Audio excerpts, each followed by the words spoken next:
Educación Financiera BBVA presenta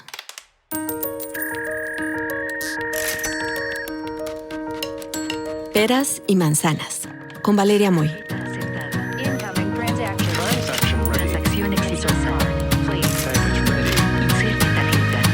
El podcast donde la economía cuenta.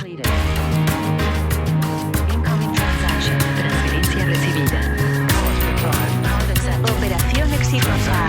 Transferencia lista. Hola, hola, ¿cómo están? Aquí de nuevo en Peras y Manzanas.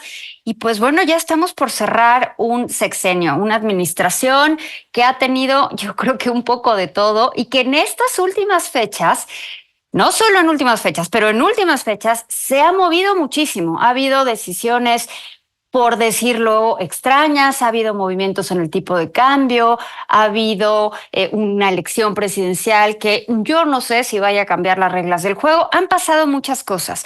Lo que sí es un hecho es que económicamente hablando, México es un país distinto al que era hace 6 años.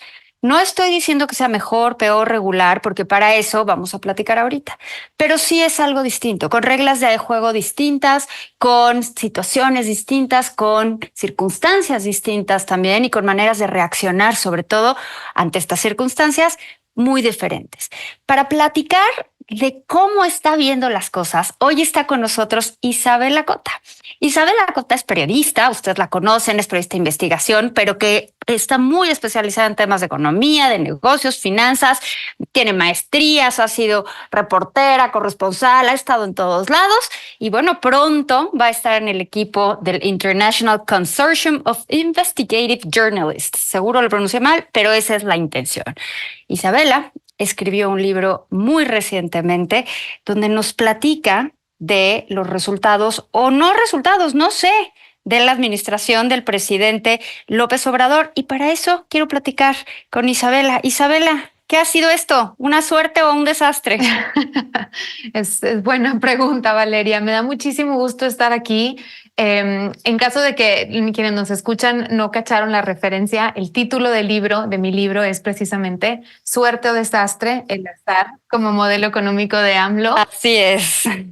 Y bueno, si esa es tu primera pregunta, si esto es una suerte, un desastre, yo diría que considerando los últimos hechos que hemos visto, digamos, en los últimos 6 meses, a partir de que empezó el año 2024 a principios, yo creo que nos dejan más en un escenario de desastre, a pesar de la suerte. Y por suerte me refiero a el momento geopolítico en el que están beneficiando países como México. La salida de China, de empresas estadounidenses, de empresas europeas, esta guerra comercial entre las dos grandes economías, pues de repente hizo que México se volviera una alternativa muy atractiva para poder tener las fábricas que antes estaban en China y poder seguir vendiendo al mercado estadounidense, al mercado europeo.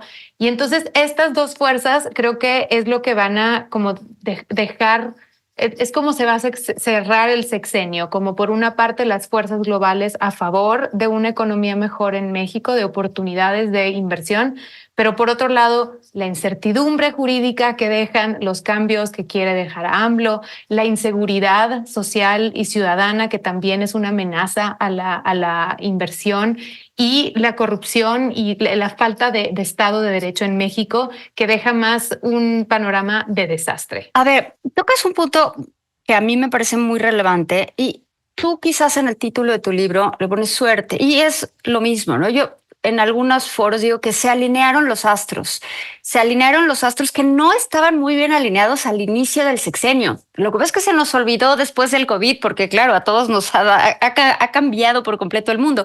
Pero en 2019, y me parece importante hacer un poquito de memoria, 2019 no había esta suerte. O sea, sí veíamos pues una franca desaceleración en la inversión, dudas de qué iba a pasar con México. Y luego ya llegó 2020, COVID y demás. Y luego, pues de alguna extraña manera, las cosas se acomodaron, entre comillas, y vimos crecimiento, sí, tardado, sí, pero llegando 2023, casi a mediados de 2023, un brinco importante en la inversión, crecimiento económico, relativamente buenos datos de empleo. Creo que todo eso ha ido cambiando en este 2024. Pero, ¿cómo aprovechar esa suerte o cómo no se aprovechó? Es decir, los años post pandemia sí cambiaron la jugada y sí cambiaron el entramado geopolítico y, por supuesto, dónde se ubica México. Eso pudo haber beneficiado a México, o de hecho, yo creo que benefició a México, y quizás es a lo que tú te refieres, con suerte. ¿Por qué sería esto un desastre? ¿Dónde estás viendo el desastre? Más allá del tema de seguridad, que sí, yo ahí ni siquiera me quiero meter porque me parece un tema complejísimo, pero dejando un poquito de lado el tema de seguridad, ¿verías en materia económica un desastre? En este momento, como están las fichas sobre el tablero, yo diría que sí. ¿Por qué? Te voy a decir por qué decidimos, mi editor y yo, utilizar la palabra desastre. Porque la idea original del libro era escribir sobre cuál fue la política económica de AMLO. Algo que creo que tú y yo sabemos no existió como tal al final. Lo que tuvimos en este sexenio y que es muy importante repasar porque nuestra memoria es muy corta y los sexenios son muy largos. Lo que hubo en este sexenio es una serie de decisiones desarticuladas, todas, digamos, enfocadas en concentrar el poder o tal vez las mega obras que no se van a utilizar como al final como el presidente quería. Y esta serie de decisiones tuvieron una serie de consecuencias que se ven en las condiciones económicas del país. Esto no es una política económica diseñada, pulida, con un objetivo, como fue, digamos, las reformas del Pacto por México en la administración anterior, o hemos visto otras políticas económicas en otros sexenios. Entonces, la palabra desastre en realidad toca en eso, como es como cosas que pasaron de manera desarticulada, hechos que pasaron de manera aislada, que ahora nosotros vamos a tener que pues recoger los pedacitos y ver qué podemos hacer para poder atraer la inversión que necesita el país en este momento de suerte. Ahora, ¿por qué lo veo de manera tan pesimista? Si tú me hubieras hecho esta pregunta quizás en diciembre, tal vez mi respuesta hubiera sido distinta. Pero lo que estamos viendo ahora en torno a las reformas de AMLO que mandó al Congreso en febrero, que ahora en septiembre se espera que se pasen, se aprueben las más pesadas, entre ellas la del Poder Judicial, que es la que tiene más nerviosos a los mercados y a los inversionistas. Lo que estas reformas nos pintan a futuro para México es un debilitamiento de las instituciones y una concentración del poder. Nadie quiere invertir cuando existe la percepción de que un solo partido o un solo gobernante decide todo. Es muchísimo poder, no hay contrapesos.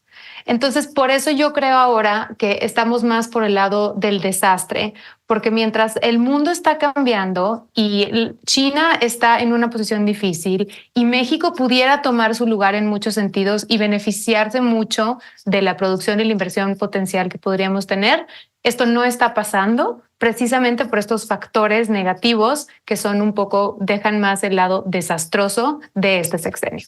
Isabela, tú te la pasas todo el tiempo analizando las cifras económicas que se van dando en el país. Yo coincido contigo en el tema de sí vivimos un momento de suerte, la verdad es que sí, los astros estaban alineados, pero me gustaría que nos comentaras en qué cifras o en qué números o en qué datos ves ese desastre. ¿Dónde se traduce ese desastre? ¿Qué estás viendo en términos de, no sé, crecimiento, empleo? Dime tú, donde podemos decir, mira, es aquí donde está el desastre. A pesar de la suerte que se tuvo y a pesar de que podríamos haber aprovechado la situación con China, de Estados Unidos con China y demás, ¿dónde está ese desastre? Mira, yo creo que un muy buen indicador es la inflación. Y yo sé que esto quizás pueda sorprender a algunos de personas que nos están escuchando, porque tuvimos una inflación que rebasó el 8% durante después del COVID, pero ya bajó la inflación, que ahorita está en cerca del 5%. Pero la inflación no ha llegado ni siquiera cerca al rango meta del Banco Central, que es entre 2 y 4%. Y esto tiene que ver en parte con las ayudas sociales que inflaron el consumo. Yo creo que eso se hizo de una manera completamente electorera, sin tomar en cuenta la inflación, pero sobre todo porque hay un componente de la inflación que tiene que ver con el crimen organizado, que tiene que ver con el control que han tomado las bandas criminales de algunas actividades productivas, específicamente de los alimentos, las verduras, las frutas que se cultivan en México, que se exportan al extranjero, que se consumen en el país. Hay un componente de la inflación que tiene que ver con esto, que subió muchísimo durante este sexenio y creo que... Ya le llaman narcoinflación incluso para algunos productos como limón y aguacate, ¿no? Sí, el tomate, por ejemplo, vimos el chayote. Esto es un indicador que hay que empezar a interpretar de manera distinta. No siempre, no todo tiene que ver con el Banco de México, el Banco Central.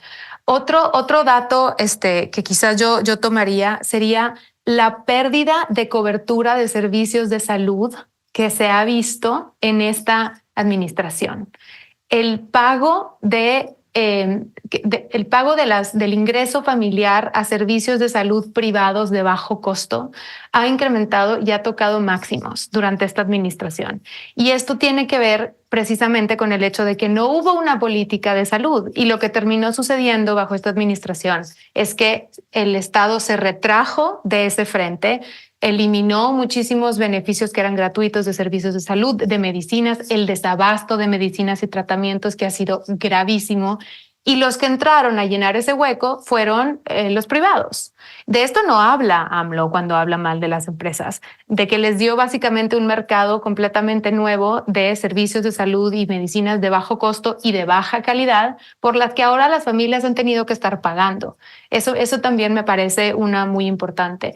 Y finalmente, el último dato, no me lo sé exactamente, pero si tú te fijas en las cifras de demanda de parques industriales en el país, te vas a dar cuenta cómo hay una demanda no solo en el norte del país, en el centro del país también, que no se ha podido llenar porque no ha habido un esfuerzo por parte del gobierno federal y las empresas privadas para construir los parques industriales, generar los servicios que se tienen que generar y poder atraer a más empresas que no están actualmente en el país y que entrarían por primera vez. Es inversión extranjera fresca, nueva, digamos.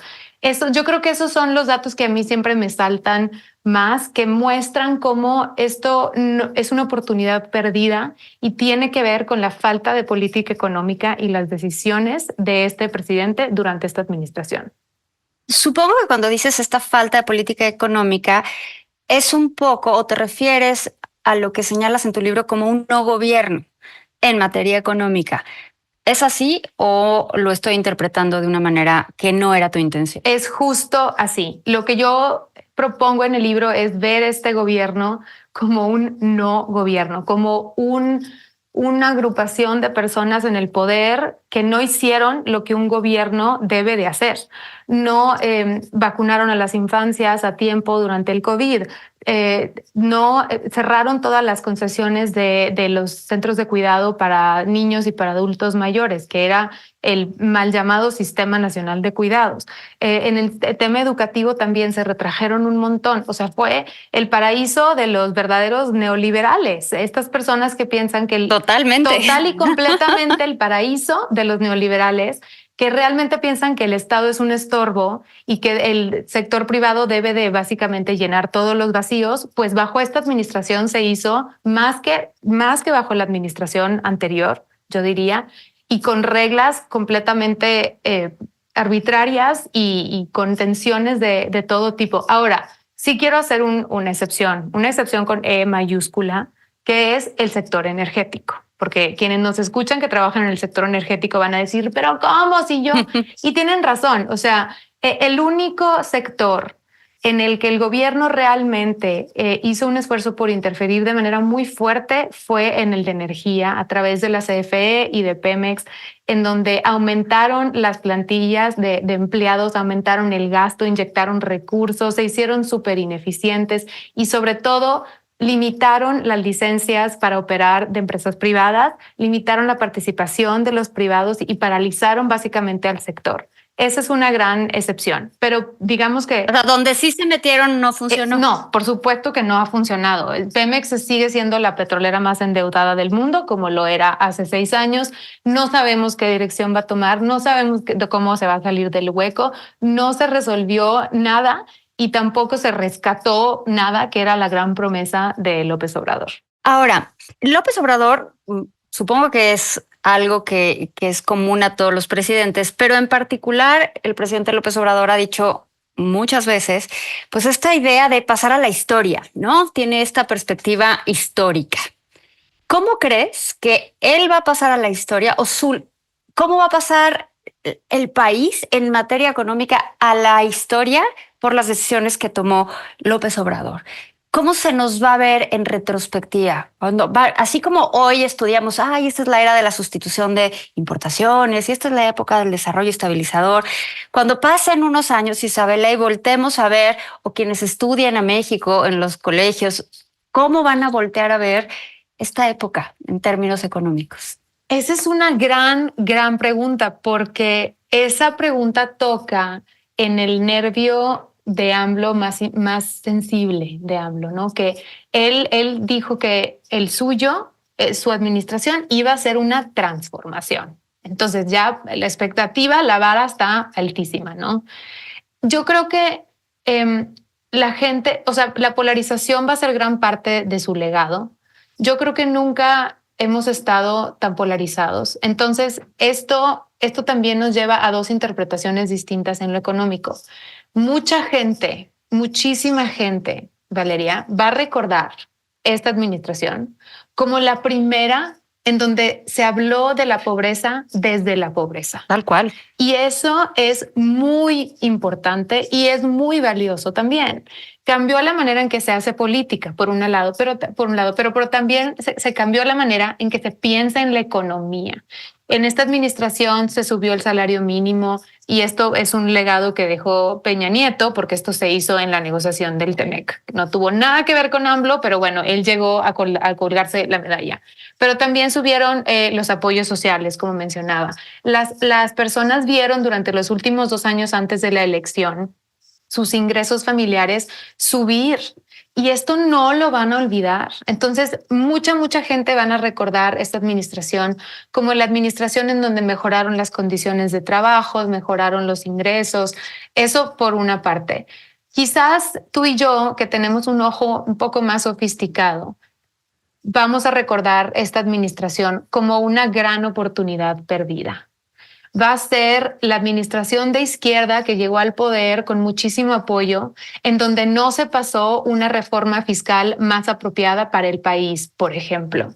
Una reforma fiscal que hubiera sido más progresiva, que hubiera quizás le hubiera cobrado más impuestos a los que más pudieran pagar, o quizás que hubiera generado nuevas fuentes de ingresos para las finanzas públicas. Nada de eso se hizo, a pesar de ser un gobierno de izquierda con muchísimo apoyo. Fue otra oportunidad perdida en el sentido geopolítico. No se supo aprovechar el momento para atraer más inversión. Recordarás que cuando pasamos el Tratado de Libre Comercio hace 30 años, China al poco tiempo se unió al comercio internacional y China realmente, o sea, nos eclipsó. Y nosotros recordamos el momento del Tratado de Libre Comercio como la gran promesa que al final no se materializó tal y cual, sino se materializó parcialmente. Yo creo que va a ser similar. Vamos a recordar un momento bajo AMLO de mucha turbulencia, con una pandemia, con confrontaciones geopolíticas que simplemente no se materializaron en grandes promesas. Eso es, yo creo que un poco la manera en que vamos a recordar a AMLO, porque no hubo un gran avance en crecimiento económico. O sea, el PIB básicamente va a salir plano en los 6 años de gobierno. Tiene que ver con la pandemia, pero tampoco todo tiene que ver con la pandemia. No hubo grandes cambios ni avances.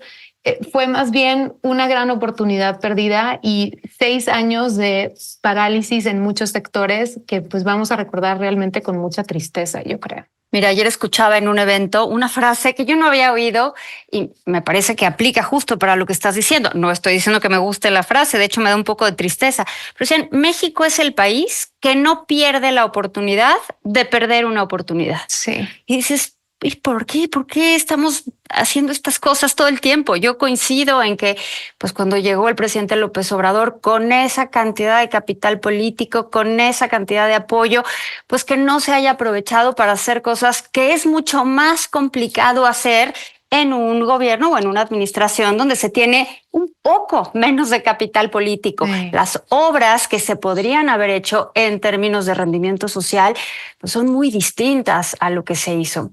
Yo aquí creo que coincido bastante contigo, Isabela.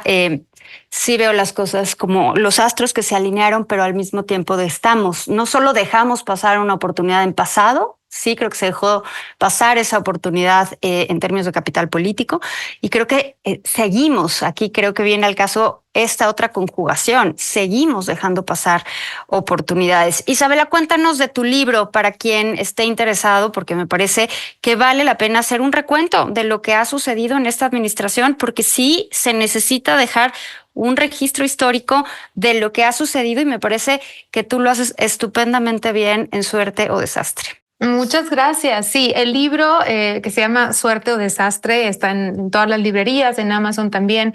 Es una radiografía de este sexenio contada a través de historias de mexicanos, pero también entrevistas. Entre las entrevistas más enriquecedoras está Carlos Ursúa, con quien me senté durante 2 días, muchas horas, a hablar a profundidad de esta administración. También es un poco, es personal, porque a pesar de que yo soy periodista y me mantengo hasta cierto punto imparcial, pues yo también soy mexicana. Tengo un capítulo, por ejemplo, sobre cómo la seguridad, el crimen organizado tiene un impacto en la economía y ese fue un capítulo muy difícil para mí escribir. Caer en cuenta, Valeria, que llevamos 2 décadas en esta crisis de seguridad ha sido muy, muy duro.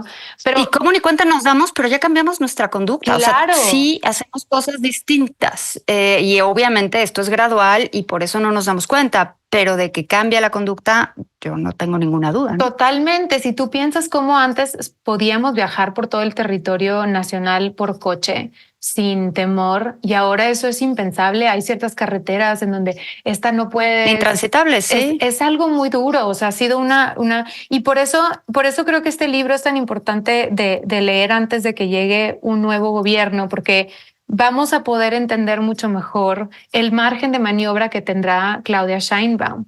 Hablo, por ejemplo, de cómo somos un país que recaba entre el 13 y el 14% del PIB en impuestos solamente. O sea, eso es comparable a Guatemala.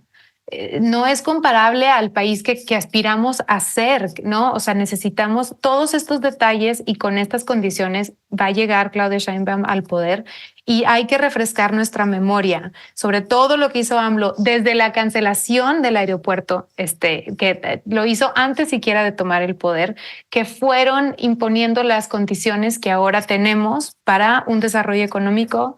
Y bueno, vamos a ver qué es lo que viene. Bueno, pues ahí lo tienen. Ustedes ya pueden buscar el libro de Isabela Cota. Para mí ha sido un gusto, como siempre, platicar con Isabela. Isabela, qué gusto irte como siempre. Igualmente, Valeria, muchas gracias y te mando un abrazo. Gracias, nos escuchamos pronto. Vayan por su libro o pídanlo por Amazon. Gracias. Educación Financiera BBVA presentó